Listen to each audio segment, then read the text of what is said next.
अस्सलाम वालेकुम व्यूवर्स, कैसे हैं आप? उम्मीद करती हूँ सब खैरियत से होंगे। एक बादशाह का बहुत अयाश और हुस्न परस्त था। उसका हरम हर वक्त खूबसूरत लड़कियों से भरा रहता था। जिस लड़की पर उसका दिल आ जाता वो उसी शाम उसके बिस्तर पर मौजूद होती थी।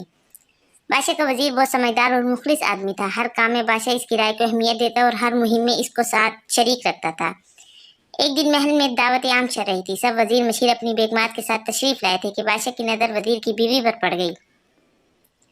इतनी हसीन औरत तो इसके हरम में भी नहीं थी जितनी हसीन इसके वजीर की बीवी थी। हस्बे मामूल बादशाह की डाल टपक पड़ी। लेकिन मसला ये था कि इस बार सामने कोई आम औरत नहीं बल्कि इसके अजीज वजीर की बीवी और इज्जत थी। सारी रात वो सो नहीं सका और वजीर की बीवी के बारे में सोचता रहा। इसको कोई रास्ता नजर नहीं आ रहा था। आखिरकार इसके दिमाग ने एक मंसूबा बना लिया। सुबह हुई तो बादशाह ने वजीर को दरबार में तलब किया और इसको खत देकर कहा कि यह खत फला मुल्क के बादशाह तक पहुंचाना है, लेकिन ये खत तुम खुद लेकर जाओगे। इतने खुफिया खत के लिए तुम्हारे अलावा किसी और पर भरोसा नहीं कर सकता। बादशाह ने हमेशा की तरह वजीर ने हमेशा की तरह बादशाह से कहा कि हुक्म की तामील होगी और आपका खत मैं खुद हिफाजत से पहुंचा कर आऊंगा। अगली सुबह वो सोकर उठा और अपनी बीवी से मिलकर एक लंबे सफर पर रवाना हो गया।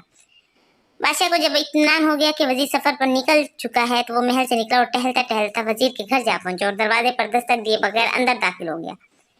वजीर की बीवी नहाकर धूप में बैठी बाहर खुश कर रही थी। बादशाह सलामत को अचानक देखकर हैरान हुई और उठकर बादशाह का इस्तकबाल किया और कहने लगी कि हुजूर का इकबाल बुलंद हो।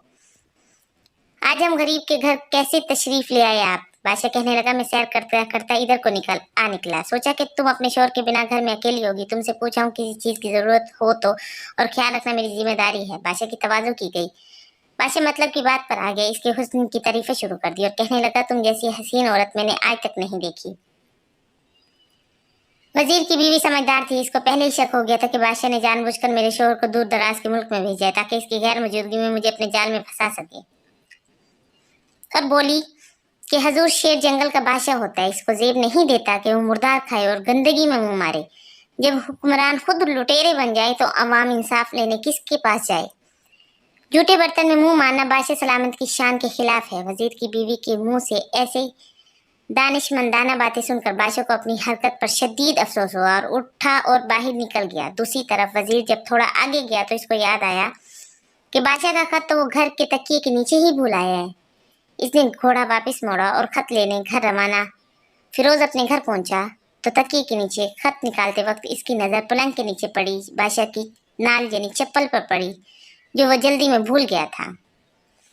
वजीर का सर चकरा गया कर रह गया और वो समझ गया कि बादशाह ने इसको सफर पर इसलिए भेजा कि ताकि वो अपना मतलब पूरा कर सके। फिरोज किसी को कुछ बताए बगैर चुपचाप घर से निकल गया। खत लेकर वो चल पड़ा और काम खत्म करने के बाद बादशाह के पास वापस आया तो बादशाह ने इनाम के तौर पर इसे 100 दिनार दिए। फिरोज दिनार लेकर बाजार गया और औरतों के इस्तेमाल के कुछ कपड़े खरीदे और घर पहुंचकर बीवी को सलाम किया और कहा, चलो आपके माँ बाप के घर चलते हैं। बीवी ने पूछा, ये क्या है? कहा, बादशाह ने इनाम दिया और मैं चाहता हूँ कि पहनकर अपने घर वालों को बताओ। तो बीवी बोली, जैसे आप चाहो। और बीवी तैयार हुई और अपने घर वालदेन के घर अपने शोहर के साथ रवाना हुई। दामाद और बीवी को लाए गए सामान को देखकर बहुत ज्यादा खुश हो गया। फिरोज बीवी को छोड़कर वापस आ गया और 1 महीना गुजरने के बावजूद ना बीवी का पूछा और ना इसको वापस ले आया। और फिर कुछ दिन बाद इसके साले इससे मिलने आए और इससे पूछा, फिरोज आप मुझे हमारी बहन से गुस्से और नाराजगी की वजह बता दें या फिर हम आपको काजी के सामने पेश करेंगे। तो फिरोज ने कहा, अगर तुम चाहो तो पेश कर लो, लेकिन मेरे दिल में अब उसका कोई हक बाकी नहीं जो मैंने अदा ना किया हो। वो लोग अपना केस काजी के पास ले गए तो काजी ने फिरोज को बुलाया। काजी इस वक्त बादशाह के साथ बैठा हुआ था।